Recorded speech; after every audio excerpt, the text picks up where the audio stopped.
The following is a paid advertisement. The views expressed are the sole responsibility of the advertiser. I'm attorney Justin Clark. Coming up just ahead on You Have Real Estate. You own real estate or your parents do. What can you do to avoid probate and going through that nasty process? It's all just ahead. It's You Have Real Estate. You Have Real Estate is proudly sponsored by Renewal by Andersen, your full-service window and door replacement company. Learn more at rbafla.com.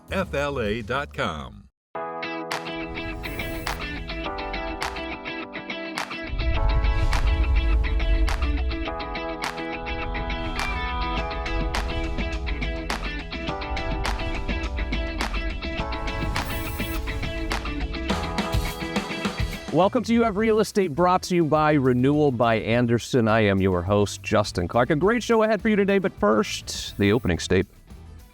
You have some investment real estate now. You own a few houses. How do you protect those houses from creditors or if something happens with one of your tenants? Also, your parents own a house, and when they pass on, they want to leave you that house without having to go through probate. How do you do that? How can you do that by protecting your assets and making sure you don't have to spend a lot of money figuring all this stuff out? Great questions that we're going to answer today by asking real questions. Every weekend here on the program, we ask real questions to the trend-setting people in Central Florida's real estate community. Kick it off today with a good friend of mine. Bad news for you, two lawyers at the same time. John Marshall's here. Attorney John Marshall, how are you, buddy? Good to see you. Doing well. You know, it's free advice right now, so having two lawyers isn't a bad thing, I guess, right? I'd take it. Absolutely. So let's start with this, all right? I have parents, and they own a house, and they want to live there the rest of their lives, but once they pass away, they want to leave that house to me. Are there some easy ways that we can do that without having to go through probate? Avoiding probate is one of the things that I do a lot in my practice. Now, I do a lot of probate work, but if people come to me up front before they pass or a family member passes, at that point in time, we can make sure that we avoid the probate process. With residential property, we have a few things that we have to keep in mind. One, homestead property under Florida is subject to certain limitations. That's found in Article 10, Section 4 of the Florida Constitution that defines our homestead property, and it has many benefits. But we do have restrictions on what's called descent and devise. It's how do I pass it on? Can I pass it on? And to whom can I pass it on? For example, if you have minor children, you cannot leave it to anyone other than minor children, cannot even leave it through a trust. And I say that there are some things that we can do there, but it gets a bit complex. But if your parents are older, like my parents are in their 70s, and, hopefully they're going to be around for many years, but if they want the property to pass to me, my brother, my sister, we would primarily use a trust. And the simple reason for that is a trust can own the property. The grantors of the trust pass away. The trust does not go through probate. The trustee can now distribute the property to the children or sell the property if they don't want the home itself.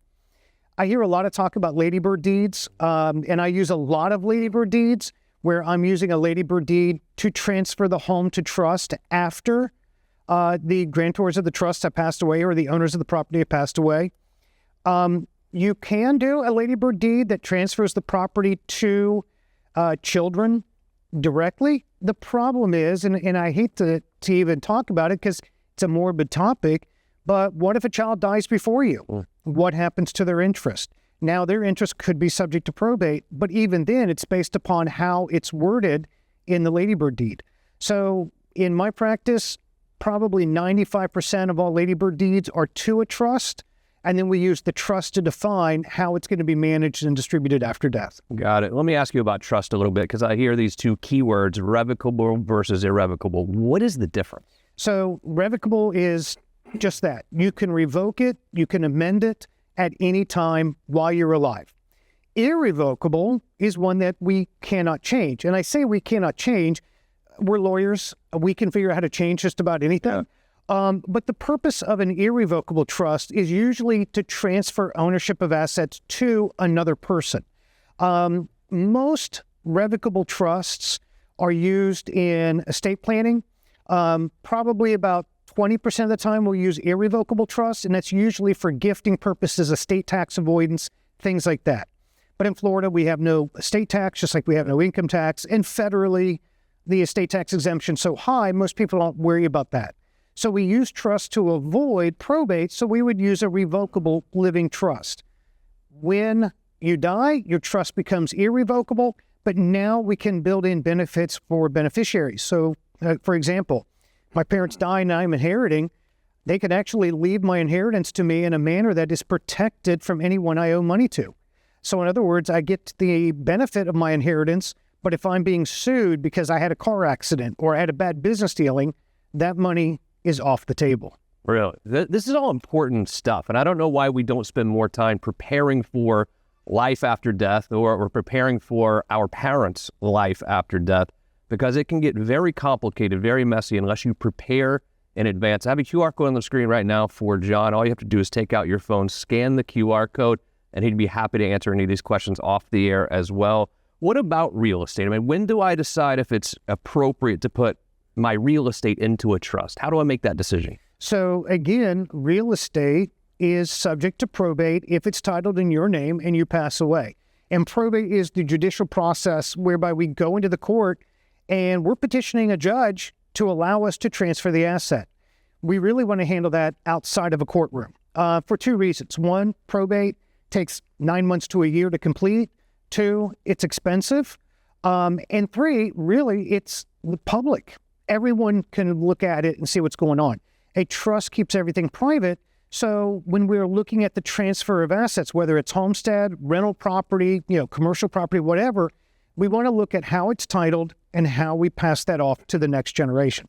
I know this is a little bit off topic now, but I was talking to a client yesterday. He's getting up there in years. He's by himself, doesn't have any family, but he owns a house and he has some assets. And he's like, I want to figure out how I can go to a assisted living facility as I get older to have help with that. But then he said, but I have assets, so I can't pay for it. How does that work with Medicare or Medicaid? So Medicare is the health insurance that everybody gets at age 65 and over. Whether you want it or not, it's yours.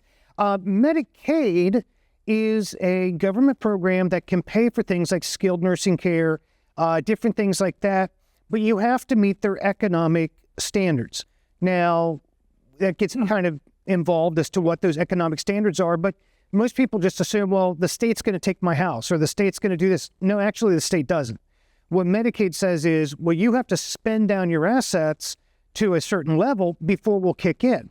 However, using an attorney, we actually can find ways to transfer assets into things like a Medicaid Asset Protection Trust, whereby the asset is still there to pay for things that Medicaid doesn't, but it is outside of the grasp of Medicaid. So in other words, I can make you look poor on paper when in fact, maybe we've transferred those assets to another generation or to a trustee who's going to manage that for your benefit, but then can use those assets at a later date to pay for things that Medicaid just doesn't cover. Yeah, I think you need to get ahead of this as well, though. This is not something you want to do right before you put your parents in somewhere. No, I always tell people, if you come to us and we do pre-planning where we're looking down the road maybe 4 to 5 years, our list of planning options is like this.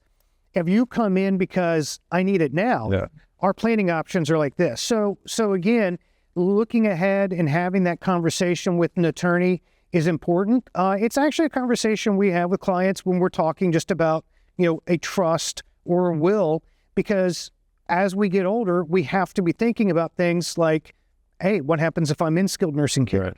Absolutely. John Marshall, great job as always, brother. Good to see you.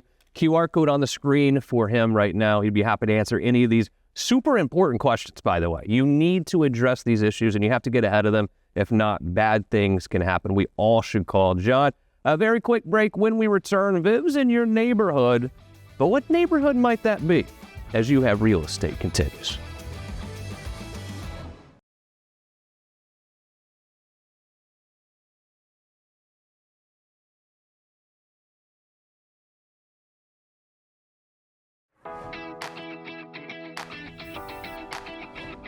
Welcome back to the show. Every weekend, thanks to Renewal by Anderson, Viv goes into your neighborhood today. If you know this city, you know it's absolutely booming. Viv's in your neighborhood down in Claremont.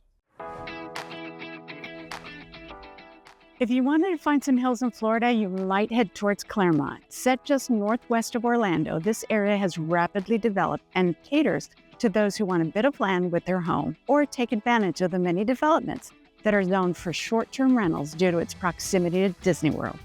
Claremont also attracts elite athletes. They choose to train or live here due to the rolling hills, the lake's climate, and sports facilities. It's been nicknamed the Choice of Champions because it's also home to the United States National Triathlon Training Center. It's also a bike lover's mecca due to the many hilly bike trails and parks. Most of Lake County was a field of citrus groves, and the Citrus Tower, standing at 226 feet, was originally built to show off the groves and probably the best way to see Claremont. The median household income is about $82,000. The median home value in 2024 was $424,000. Fun fact, Claremont is home to the largest premium winery, Lake Ridge Winery and Vineyards. Spend a day here and do a tour, you won't regret it. Claremont's chain of lakes is made up of 11 lakes and a huge draw for the outdoor enthusiast and nature lover. Claremont's Lake Louise State Park is a top recreation spot for locals, but it also has become a choice destination for photographers and those newly engaged. Sunsets, open fields with flowers are the perfect backdrop for that special memory.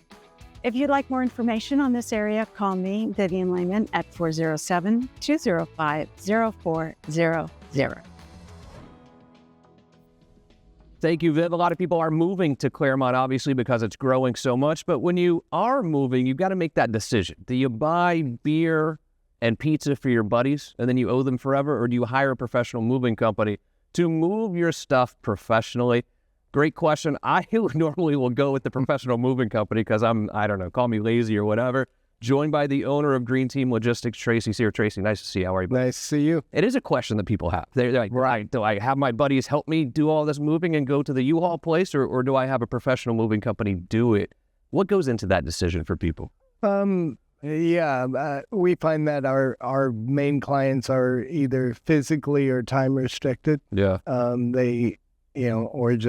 Or financially they can, we all have our things we want to spend luxury on. Yeah. Moving is one of them. What I find fascinating about Green Team is the environmentally consciousness of your business. It's amazing. I went to your facility the other day, and I've never seen this, I would call it bubble wrap, but it's not bubble wrap at all. It's like repurposed cardboard. Tell me about that. Well, I mean, at the core of it, how can we reduce the use of plastic and how can we reduce the use of cardboard? So we took what bubble wrap is usually used and just converted that to a dense cardboard that actually protects better, and it in the dumps it doesn't stay there forever like plastic would. Something else that's new, speaking of plastic, is every time I've had a move, we've always used cardboard boxes. Number one, right. They're expensive. Number two, they give massive paper cuts, cardboard cuts, if you will.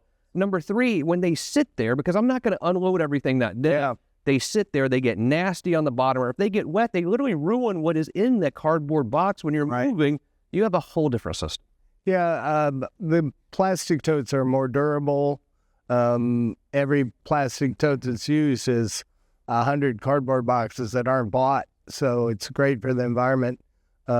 But at the core, it moves things safer. It moves things much faster. A person using totes to pack up their house can save 30-40% time. Is that right? Yeah, you just open the lid and put it in, no taping. Yeah. I didn't even think about the time saving. I thought about saving from buying these boxes, and then you feel so wasteful with the cardboard boxes as well. What do you do with them? Do you hope someone else in your family's moving later? I don't know. What do people do with these dumb boxes after they move? Typically, they throw them away, or they have strangers come over the house on Craigslist. Yeah. But if a customer did have boxes, we take them in and we give them to maybe a customer that's moving out of state and can't take advantage of our tote program. Oh, that's a good idea. Recycling is such a huge part of what you guys do, for sure. But you've also been able to bridge the gap a little bit between people who are going to do the move themselves versus hire you to do the full move, where you actually let them rent out the totes for their own personal move. Yeah. We want to be involved no matter what, whether they're moving themselves or with us.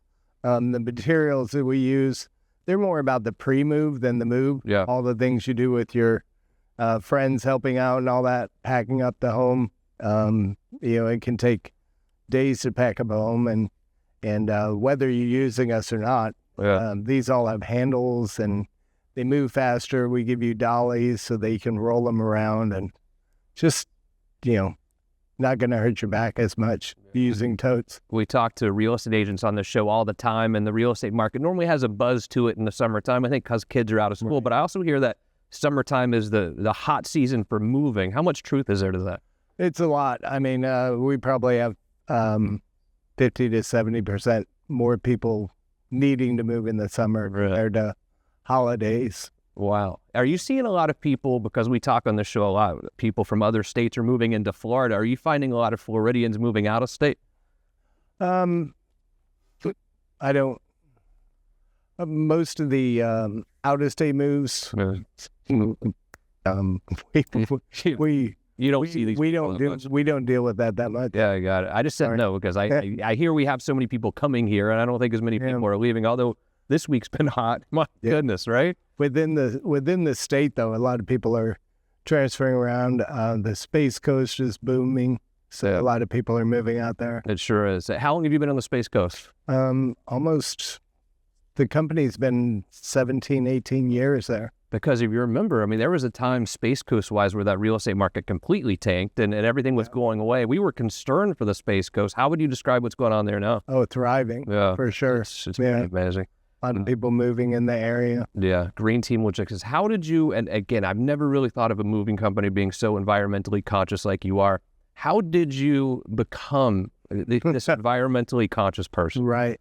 Well, when I bought the company, I just was a little bit overwhelmed with, we need more boxes. And it's a great source of revenue, but we kind of flipped that upside down, and it's like, well, we'll win more clients if we offer this as a free add-on. So the tote started out as a advantage in the market, but then once we saw, how much we were saving boxes, how much more quickly we could load up a truck, how much safer we were able to keep the items, and we said, what else can we do?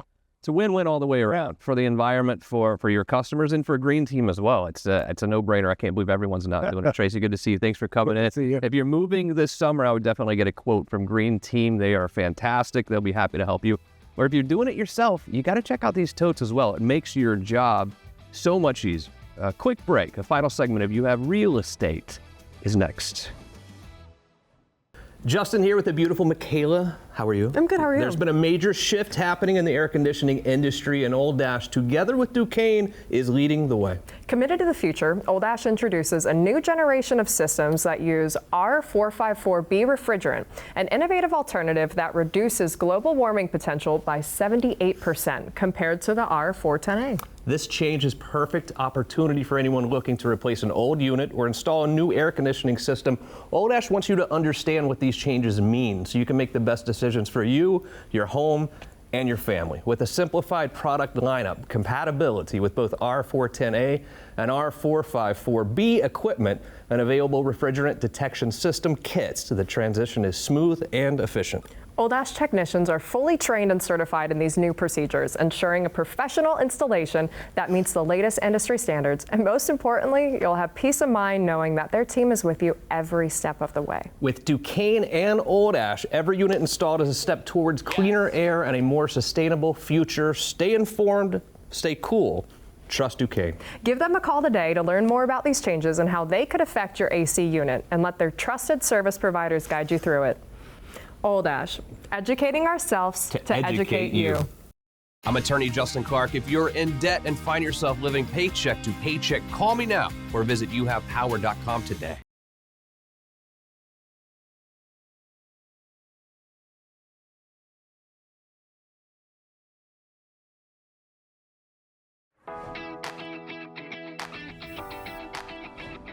Welcome back to the show. We finish up today talking about probate a little bit and how probate can really affect your ability to sell your property. So oftentimes you get a house handed down to you. You're like, oh, sweet, I'm so happy.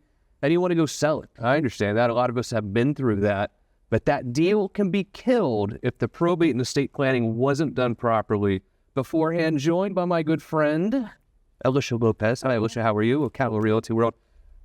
And this is a really good time to have a good team around you. You know, a lot of people will say it doesn't matter who my agent is or who my broker is. It really does, especially when you're going through a transaction. You're ready to go to the closing table and the title company calls you and they're like, oh, we can't close this deal. You got to go through probate. It's not a good day for a seller. No, it's not a good day for anyone involved. Exactly. Yeah. So what do you do in that situation? Like, how do I get out ahead of this to make sure I'm not going to have probate issues the day before closing? Well, always planning ahead. I mean, even prior to the family member, while they're still with us, for them to actually plan accordingly, because that's going to make things so much easier when they have a will and their estate's taken care of. But if those things also don't happen, I mean, the team that you have working with you, even to sell your home, if your realtor does not understand probate, like, you're already done, because it's not hard, but it's in a sense complicated when you don't know. What I see a lot of in Ocala, Marion County, really all of northern Florida, is this vacant land. It's a land that's been passed down from generation to generation. Yeah. And now you've got the kid who's maybe not a kid anymore, sitting on something that they think is just grass, and they don't understand they're actually sitting on a gold mine. How often do you see this? Weekly. Yeah. Yeah. So you get the call that they're like, oh, my grandfather left me this property, long lost cousin, whatever it is. And they just think like, I just hit the jackpot, but they don't know about probate. Yeah, and it can be a problem when you go to sell it, of course. But then also you get these people who have been sitting on property for a while, and they get a call from one of the developer's people or whatever, like one of the D.R. Horton people. And they're, well, we'll give you this much for it. What do you tell someone when they get the call from one of these big developers offering them a certain amount of money? Well, I always tell them I'm so glad they reached out and that their intuition was right, because usually they say that they're trying to lowball me. And they are. They send a blanket mailing campaign out to everybody that owns land. They're fishing to see who they can catch at a good price. Yeah. So when they call us, we are able to get them 25, 30% more than what that letter is offering. Really? Oftentimes, too, when one of these big developers offers a lot of money on some of this vacant land, they will lock them in for 6 months or a year or longer. And this is literally just a fishing expedition, and they don't have any interest in really buying the property. They're just trying to lock in as many options as they can. They are, and there are all kinds of due diligence that they say that they're doing. And do we know if they really are? Sometimes yes, sometimes no. But it ties up the property, and now it's invisible to actual real buyer that can give them the money that they're looking for. When you've worked with these landowners who are selling vacant land, how often has it been where when you actually go sell it and put it on the market, you get more for that land than what this developer came in and lowballed? Always. Every time? Yeah, I don't think I've ever had one where we haven't. Yeah. Wow, unbelievable. If you have any questions about this, QR code on the screen right now for Ocala Realty World, Elisha Lopez will be happy to come in and help you value your land. I think that's the first step is, what is this land worth? And even land that maybe a developer doesn't want to buy, well, what is it worth now? I have no idea. So location is everything, of course. If you're going to be in Marion County, the price is going to be higher than Levy County. But then if you're a buyer looking to get in on an area that is not as expensive as maybe Marion County is now, which we're not, but compared to Levy, yes, and for future appreciation, there you go. I mean, you don't have to pay a lot of taxes on vacant land. Giving you $1 million right now to go invest in real estate for me, what county would it be? Levy. It would be Levy? Yeah. You know I love Levy. I know you do, yep. All right, but good. You mean that. You're not. No, I do mean it. Now, not all, the whole county is a blanket. Yeah. There's going to be certain areas like closer to Alachua and closer to Marion, because that's when the two counties, it starts to, fizzle out into that area. And when it comes to investing in real estate, I love northern Florida. It doesn't feel undiscovered to Elisha because she lives there, but it feels undiscovered to people maybe from Miami or even from Orlando, and they're like, wow, I had no idea I could get that much bang for my buck up in Levy and Marion County. Good to see you, Elisha Lopez, Ocala Realty World. QR code on the screen for her right now. She'll send you listings as they come in. Whether you're buying for your family or buying to invest, I think it's a wonderful place to do so. Thank you to all of my guests, to our amazing crew. Most importantly, thank you. See you again next week for more You Have Real Estate.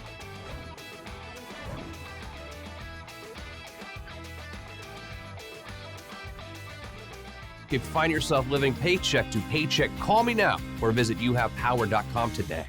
The proceeding was a paid advertisement. The views expressed were the sole responsibility of the advertiser.